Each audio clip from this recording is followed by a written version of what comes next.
제가 받들어 봉독하겠습니다. 내가 너희를 권하노니 이제는 안심하라.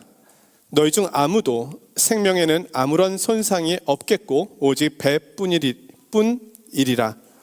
내가 속한 바 곧 내가 섬기는 하나님의 사자가 어젯밤에 내 곁에 서서 말하되 바울아 두려워하지 말라.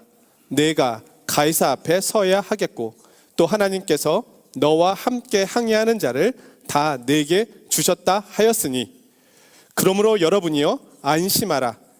나는 내게 말씀하신 그대로 되리라고 하나님을 믿노라. 그런즉 우리가 반드시 한 섬에 걸리리라 하더라. 아멘.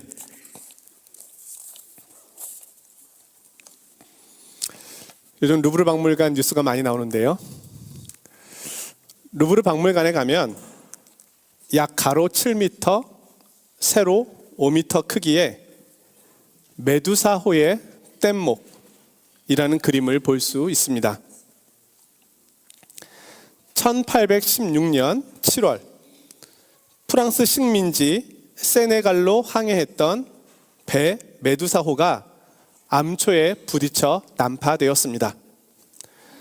400명의 승객 중 다수는 구명정을 탈 수 있었지만 147명은 임시로 급조한 뗏목을 타야만 했습니다. 구명정이 밧줄로 이어진 뗏목을 끌고 가기로 계획되어 있었는데 뗏목의 무게로 인해서 예인이 어렵자 배의 전복을 우려한 구명적 선원들은 연결 밧줄을 끊어버렸습니다.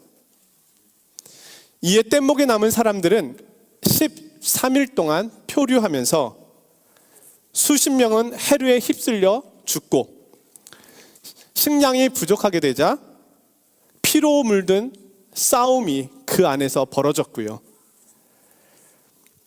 마침내 부상당한 사람들은 바다에 버려지고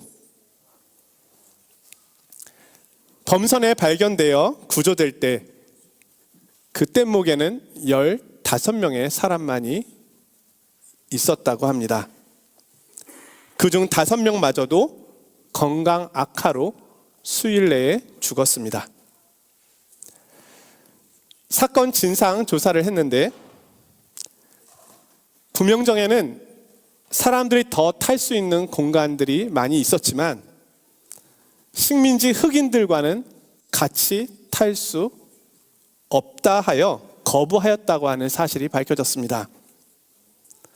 또한 메두사호의 선장은 비정상적인 방법으로 임명되었음이 드러났고 무능하고 무모한 항해, 승객 구조 전에 선박을 조기에 포기하고 탈출한 죄목으로 선장에게는 유죄가 선고되었습니다. 오늘 말씀의 배경에는 이와 비슷한 사건이 나옵니다. 그런데 오늘 이 성경의 내용을 그림으로 그린다면 전혀 다른 모습의 그림이 그려집니다. 오늘 바울 사도가 탄 배는 276명의 사람들이 타고 있었습니다. 이 배가 14일 동안 태풍을 만나서 표류하게 됩니다. 그리고 암초에 걸려 배가 파손됩니다. 그런데 276명 전원이 다 구조가 됩니다. 메두사호의 사건과는 전혀 다른 결과입니다. 어떤 차이가 있었던 것일까요? 오늘 말씀에 귀를 기울여 보겠습니다. 로마 시민권자였던 바울은 로마에서 재판을 받을 권리가 있었습니다. 바울은 가이사에게 항소하였습니다. 유대인들인 자신들을 이방인들과 똑같이 바울이 취급하여 회개와 용서가 필요한 사람이다라고 말하는 것에 분개하였습니다. 회개하고 회개에 합당한 삶을 살라는 말이 그들을 화나게 한 것입니다. 바울은 유대인이나 이방인 모두 예수 그리스도의 고난과 죽으심과 부활로 새롭게 되어야만 한다고 설교했습니다. 유대인을 포함하여 모든 인류에게 예수 그리스도가 필요하다고 선포한 것입니다. 이 말이 유대인들을 화나게 만들었습니다. 바울은 베스도 총독과 아그리파 왕 앞에서도 이 복음을 전했습니다. 그러나 그의 말에 귀를 기울이지 않았습니다. 바울은 로마에서 재판을 받기 위하여 죄수의 신분으로 로마로 가는 배에 올라타게 됩니다. 바울은 호송선을 타고 로마로 가는데요, 그 배에는 다른 죄수들도 함께 타고 있었습니다. 아마도 그 죄수들 가운데 대다수는 사형 판결을 이미 받은 사람들로 로마에 가면 로마 원형 극장에서 사자의 밥이 될 위치에 있었던 사람들이었다고 보여집니다. 호송선에는 사도행전의 저자인 의사 누가와 데살로니가에서부터 바울과 동행한 아리스다고도 함께 타고 있었습니다. 바울 일행을 태운 배는 아드라 무테노라는 이름의 배인데, 이 배는 지중해 해안가를 따라 운행하는 배로 무역선으로 보입니다. 그런데 로마까지 가려면 지중해를 가로질러 가야 되기 때문에 큰 배가 필요해서 무라시라고 하는 곳에서 알렉산드리아 배로 갈아탑니다. 알렉산드리아 배는 이집트에서 많은 곡물을 싣고 로마로 운송하던 배였는데요, 그 배에 옮겨 타자 배에는 바울을 포함해서 276명의 승객과 많은 화물들이 있었습니다. 그런데 바람이 배가 가려는 방향과 반대쪽으로 부는 겁니다. 당시에 배는 어떻게 움직였을까요? 아마도 많은 노예들이, 선원들이 노를 젓고 있었겠죠. 바람과 해류의 영향으로 배가 좀처럼 전진할 수가 없었습니다.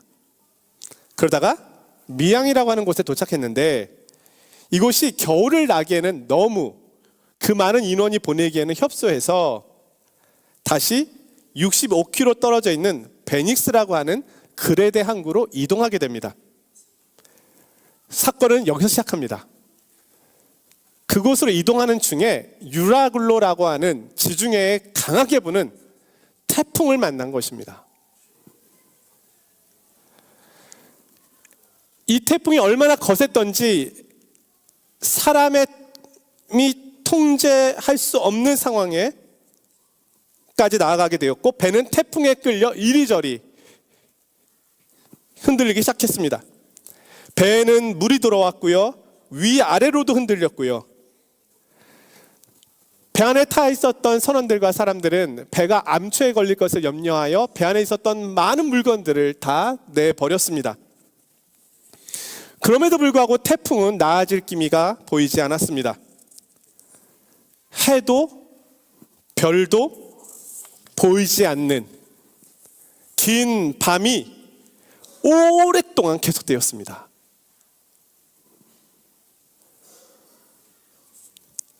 그들은 밤낮으로 태풍과 씨름하느라 음식을 먹을 기력도 없었고 지쳐 죽을 때만 기다리고 있었습니다. 20절에 이렇게 말씀하고 있는데요, 사람들이 구원의 여망마저 잃어버렸다. 죽을 날만 기다리고 있습니다. 우리가 적당한 인생의 위기를 만나면 사람들의 지혜가 도움이 됩니다. 전문가가 도움이 됩니다. 이 배에는 선장도 있었고 선원도 있었습니다. 심지어 백부장을 비롯한 군인들도 타고 있었습니다. 이들은 경험이 많은 사람들이었기 때문에 웬만한 어려움이 배 안에 있었다면 해결할 수 있었을 겁니다. 그런데 지금은 선장도 선원도 군인도 해결할 수 없는 엄청난 큰 문제를 만났습니다. 그들은 최선을 다했습니다. 그러나 그들의 통제선을 넘어가 있었습니다. 그 거센 유라굴로 광풍 앞에서 그들이 할 수 있는 것은 아무것도 없었습니다. 그런데 그때 바울이 말합니다. 오늘 보면 22절인데요. 내가 너희를 권하노니 이제는 안심하라.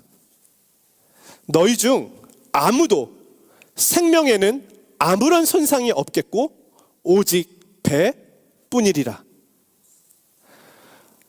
바울이 두려움 가운데 있는 이 사람들 한복판에서 평안을 전하고 있습니다. 배는 손해를 볼 것이지만 한 생명도 지장이 없을 것이라고 말씀합니다. 도대체 바울은 무엇을 믿고 이렇게 말할 수 있는 것일까요? 바울 사도가 무한 긍정의 사람이었기 때문에 잘 될 거야, 잘 될 거야 이런 마인드를 가졌기 때문일까요? 그렇지 않습니다. 그는 지금 막연한 기대감이 아니라 확신에 찬 이야기를 들려주고 있습니다. 반드시 잘 될 것입니다. 바울은 전날 밤 있었던 일을 이야기해 줍니다. 내가 속한 바, 내가 섬기고 있는 하나님의 사자가 내 곁에서 말씀하셨습니다. 바울아, 두려워하지 말라. 네가 가이사 앞에 서야 하겠고 또 하나님께서 너와 함께 항해하는 자를 다 네게 주셨다 하였으니 그러므로 여러분이요 안심하라. 나는 내게 말씀하신 그대로 되리라고 하나님을 믿노라. 바울은 자신이 섬기고 있는 하나님이 주신 약속을 말하고 있습니다. 바울이 섬기고 있는 하나님은 누구이십니까?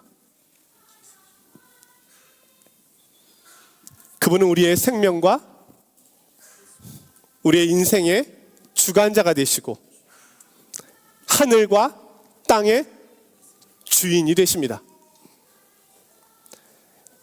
큰 풍랑조차도 말씀 한마디면 잠잠케 하실 수 있는 분이시고 모든 만물이 그분 앞에 복종케 하시는 분이십니다. 이 배의 안전을 약속하고 있는 사람은 선장이 아니라 그 약속은 하나님이심을 바울은 알고 있습니다. 바울은 하나님의 약속을 믿고 있다고 선원들 앞에서 그 두려움에 떨고 있는 사람들 앞에서 말씀하고 있는 겁니다. 나는 그분을 알고 있습니다. 나는 그분을 경험했습니다. 여러분들은 그분이 누구이신지 모를 겁니다. 경험하시지 못했을 겁니다. 그래서 믿지 못할 것입니다. 그래서 제 말이 무슨 말인지 이해도 되지 않을 것입니다. 그러나 나는 그분을 믿습니다. 그러기에 반드시 그분이 말씀하신 대로 그렇게 될 것입니다. 불어 성경에 이렇게 기록되어 있습니다. Car j'ai cette confiance en Dieu. 나는 하나님께 신뢰를 두고 있습니다.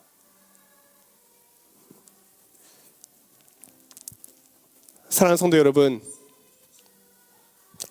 내가 타고 있는 인생의 배가 광풍을 만날 수 있습니다. 누가 장담할 수 있습니까? 함께 흔들릴 수 있습니다. 두렵습니다. 무섭습니다. 죽을 것 같습니다. 그러나 다른 모든 것이 불확실한 가운데서도 가장 확실한 것이 하나 있습니다.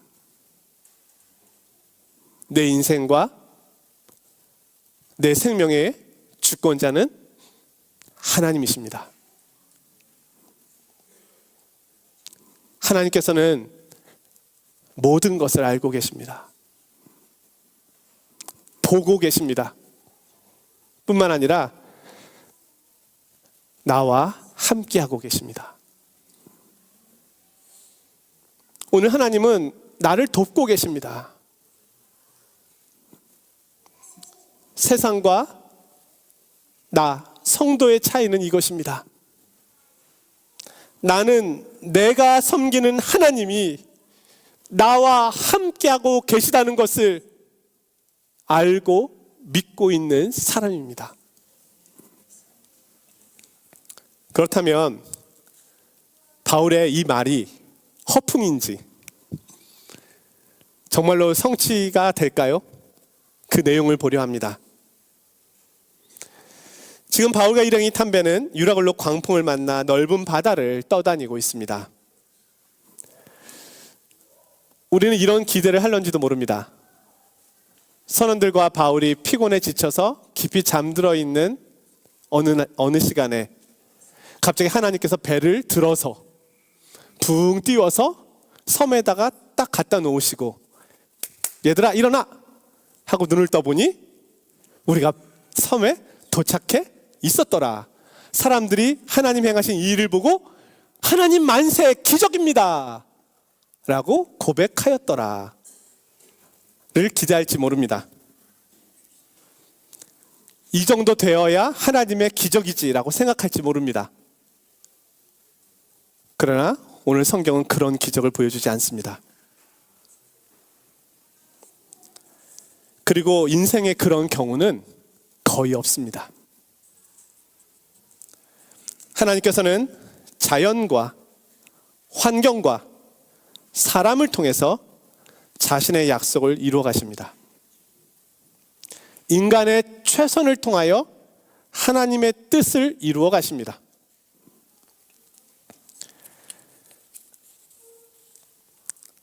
배는 무려 14일 동안 표류하였습니다. 그동안 그들은 아무것도 먹을 수가 없었습니다. 그러다가 육지에 가까이 온 듯한 느낌이 들었습니다. 모두가 기력이 없는 그때 바울이 배의 음식 창고에 가서 음식을 가지고 옵니다. 그리고는 그들에게 다시 말합니다. 여러분들 중에 머리카락 하나도 잃을 자가 없을 겁니다. 바울은 음식을 놓고 하나님 앞에 축사합니다. 축사는 감사 기도입니다. 여기까지 모두를 지켜주시고 인도하여 주신 하나님께 감사를 올려드렸습니다. 지금 배 안에는 죽음의 권세에 지배당한 사람들로 가득 차 있습니다. 두려움의 영에 눌려있는 사람들로 가득합니다. 소망을 잃은 사람들로 가득합니다. 앞으로도 어떻게 될지 아무도 장담하지 못합니다. 그런데 바울은 떡을 가져다가 하나님께 감사하고 그 떡을 떼어 먹고 주기 시작합니다.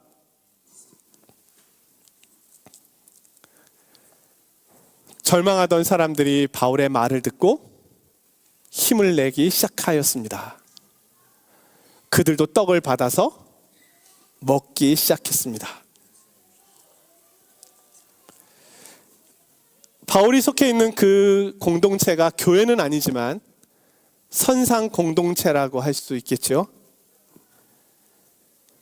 하나님께서 바울을 통해서 이 선상 공동체를 돌보고 계신 것이었습니다. 바울의 말을 듣고 사람들은 원기를 회복하기 시작했습니다. 이 장면을 보고 한 신학자가 이렇게 설명합니다. 하나님께 감사하고 떡을 떼어 먹는 행위는 마치 성만찬과 같은 식사의 모습이다. 성만찬은 예수님의 부활을 기리는 식사이다. 절망과 죽음의 권세를 이기고 부활하신 예수님의 승리에 참여하는 식사이다. 죽음의 권세가 지배하고 있던 그 배는 성만찬에 떡을 떼는 예배의 자리로 변했다. 죽음의 자리가 잔치의 자리로 변했다. 사망의 자리가 부활의 자리로 변했다. 그리고 날이 새자 저 멀리 항만이 보이기 시작했습니다. 그런데 거센 물이 합쳐지는 곳에 배가 멈추어 섰고 그 물이 얼마나 거세었던지 배가 깨어져 가고 있었습니다. 군인들은 죄수들이 도망갈 것을 염려해서 백부장에게 죄수들을 죽이자고 건의합니다. 그런데 백부장이 바울을 구원하기 위하여 내버려 두라고 말합니다. 그들은 모두 다 헤엄쳐 건너갔고 마침내 한 섬에 상륙하여 구조되었습니다. 그 섬은 멜리데 섬입니다. 오늘날의 몰타 섬입니다. 하나님께서 말씀하신 대로 모두가 다 구원을 받게 되었습니다. 죄수들조차도 한 명도 죽지 않고 구원을 받았습니다. 할렐루야. 남의 일이어서 그렇게 감격이 없으신가 본데 하나님이 하신 일입니다. 제가 여기까지 말씀을 써내려가면서 문득 이런 생각이 들었습니다.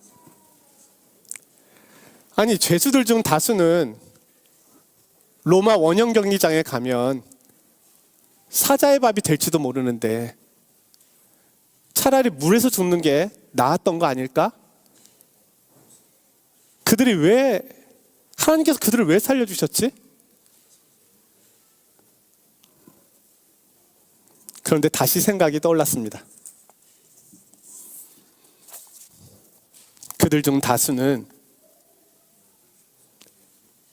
예수님을 믿게 되었을 겁니다. 십자가의 강도처럼 그들에게 남겨진 시간은 길지 않습니다.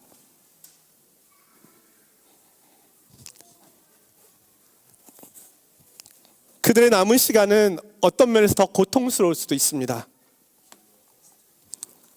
그러나 그들은 이 일을 통해서 부활의 예수님을 만났고 하나님 나라를 소망하게 되었고 그 죽음의 자리를 담대하게 걸어갈 수도 있었을 것입니다. 하나님께서 바울을 왜 로마로 쉽게 가게 하시면 되지 이렇게 어렵게 가게 하실까요? 우리에게는 결과가 중요하지만 하나님께는 과정이 중요합니다.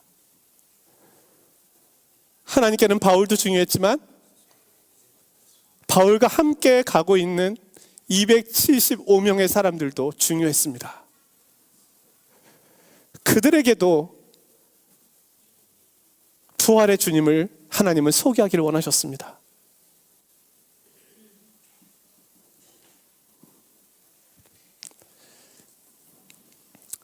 모든 것을 다 알 수는 없지만 바울이 그 배에 있음으로 인해서 그곳은 소망의 공동체가 되었고 회복의 공동체가 되었습니다. 죽음의 영이 지배하던 그곳이 생명의 영이 다스리는 곳으로 변화되었다는 겁니다. 바울 안에 계신 소망의 하나님께서 이 선상 공동체를 살아있는 생명의 공동체로 변화시키셨습니다.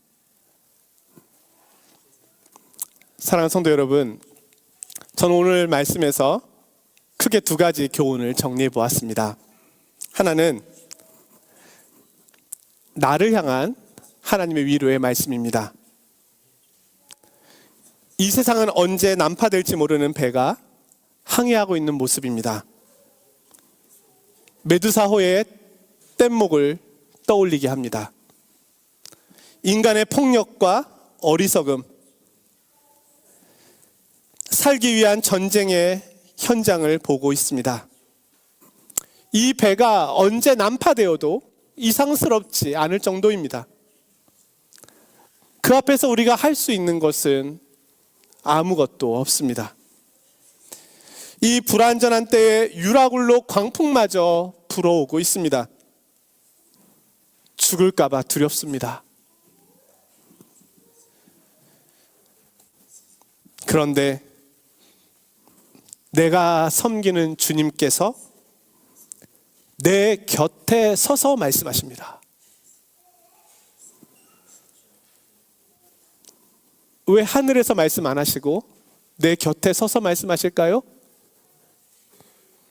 같이 타고 계신 겁니다. 그 고난의 현장에 같이 계시는 겁니다. 나와 함께 그 고난을 받고 계신 겁니다. 두려워하지 말라. 비록 재산과 배는 잃을지라도 너의 생명은 잃지 않고 반드시 한 섬에 걸리게 될 것이다. 그 섬은 구원의 섬입니다. 예수 그리스도입니다. 주께서 저와 여러분을 반드시 지키실 것입니다. 또 하나는 나를 향한 사명의 말씀입니다. 하나님께서는 내가 살아가고 있는 이 세상에서 내가 해야 할 일에 대하여 말씀해 주십니다. 이 세상 지구촌은 두려운 항해를 계속하고 있습니다. 많은 사람들이 내일에 대한 두려움과 염려와 근심과 걱정으로 살아가고 있습니다. 그러나 그리스도인은 확신을 갖고 있습니다. 내가 섬기는 하나님이 이 지구촌의 배의 선장되심을 알고 있습니다. 두려워하는 세상을 향하여 우리는 바울처럼 떡을 떼며 하나님께 축사하며 죽음의 권세가 가득한 이 공동체에 예수님의 생명의 부활의 능력을 증거해야 하겠습니다. 그들의 귀에 들려주어야만 합니다. 여러분들이요, 비록 재산과 배는 잃을지라도 여러분의 생명은 잃지 않고 한 섬에 걸리게 될 것입니다. 그 섬은 바로 우리의 구원자 예수 그리스도이십니다. 그분께서 반드시 우리를 구원하실 것입니다. 그분을 바라보십시오. 기도하겠습니다.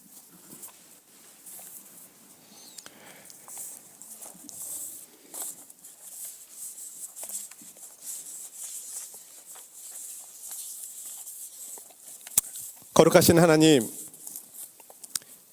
인생의 항해를 하고 있는 저희들과 동행하여 주시고 지켜주심에 감사합니다.